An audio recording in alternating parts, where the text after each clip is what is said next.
Hey now, it's Sharon, and I'm back to share another idea on how we can better policing here in the U.S. If you're new to the channel, I'm a retired detective. I worked for 20 years for a southeastern city in the U.S., and I was also in the military, sharing my ideas, thoughts, experiences, and personal opinions on how we can better policing. And I'm going to start with my own personal experience as a police officer, as a detective, in a southeastern city in the U.S., and some of the things I went through.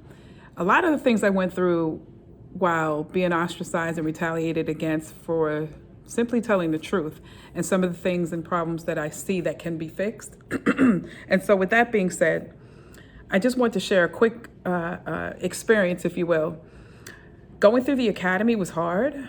I was overweight. I struggled with the physical fitness, but as the weeks went on, I got better and better, lost weight, did what I had to do. But the whole time in the academy, it was always taught to back your partner up, come guns blazing if a fellow officer needed help, figuratively. And so I had the impression like, we're going to go out there, we're going to be partnering up, and we're going to go fight the bad guys. After field training and all that stuff, they put you out there by yourself. And I was like, wait a minute. I thought we were going to have a partner, ride around, get the bad guys, do some good stuff. But no, they put you out there by yourself. Okay, that was one thing. Then, during roll call, the sergeants and the supervisors basically are talking about you have to go out there and produce, earn that paycheck. And of course, I want to earn my paycheck. So yes, I'm going to go look for the tickets. I'm going to go look for the person not using their turn signal or parked facing the wrong way or drinking in public or selling drugs. I'm going to go get it because I want to prove or earn my paycheck, as some of the sergeants would put it.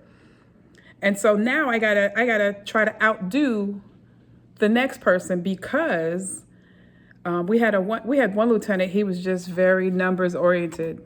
And he would always do an average on who did the most what and and you need to come up to this level, right? So now we're basically pitted against one another in terms of producing, and we got to go find this and go get that because such and such then wrote 50 tickets. I'm exaggerating. No, not really, but wrote 50 tickets, traffic tickets, and now we have to come to that average, and that put us against one another, so to speak, because now we're in competition and we're trying to go out there and find and hunt, and then you're going to go to the neighborhood that produces such numbers, the low income, the folks that don't have much, that have to hang outside because no AC, or the dad or the mother who's working their jobs and they want to have a little beer walking home from work.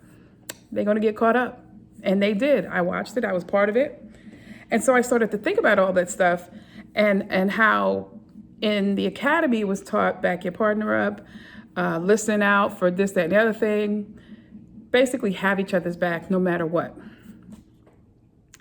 But in the street, or when we're out of the academy, we're taught you got to go get it yourself. Ain't nobody going to help you, da-da-da. Now, I will say, if you needed help, like you're struggling and fighting, everybody coming, because it seems like everybody want to get in on the fight.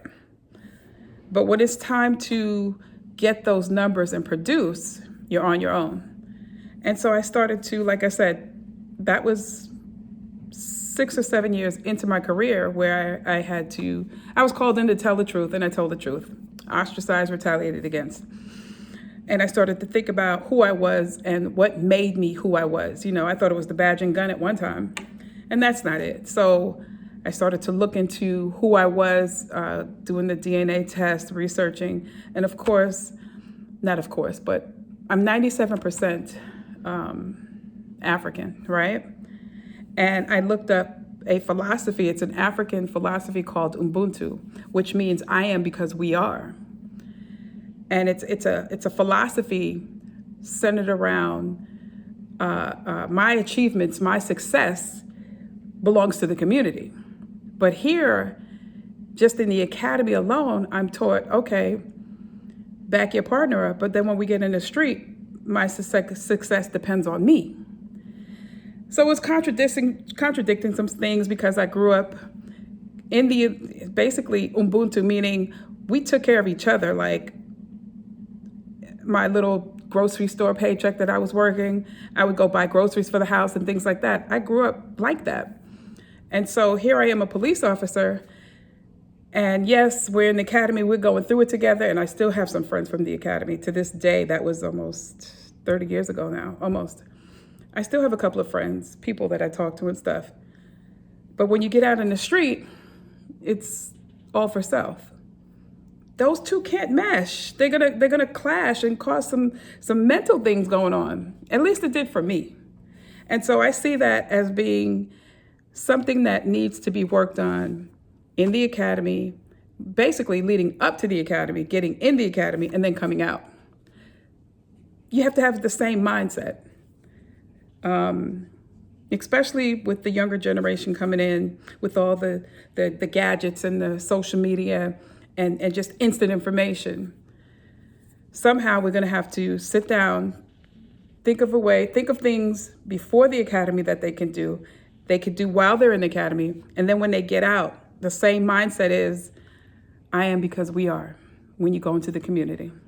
So I have a plan. I told you I have a plan. I'm sharing little bits of it on this platform.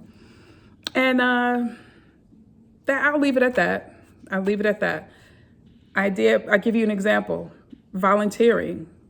You need to volunteer at different places before you get into policing.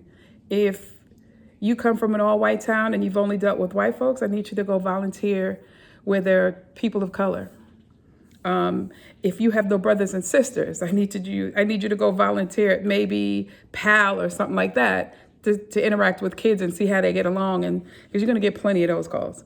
But things like that. I'm going to leave it at that. I'll come back next week with another idea.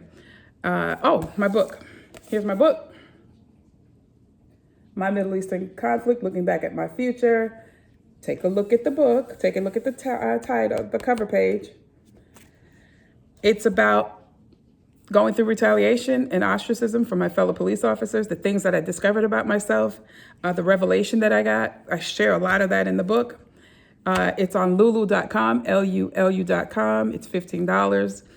And like, comment, subscribe, share your perspective or your ideas on how I can better that idea I just shared with you.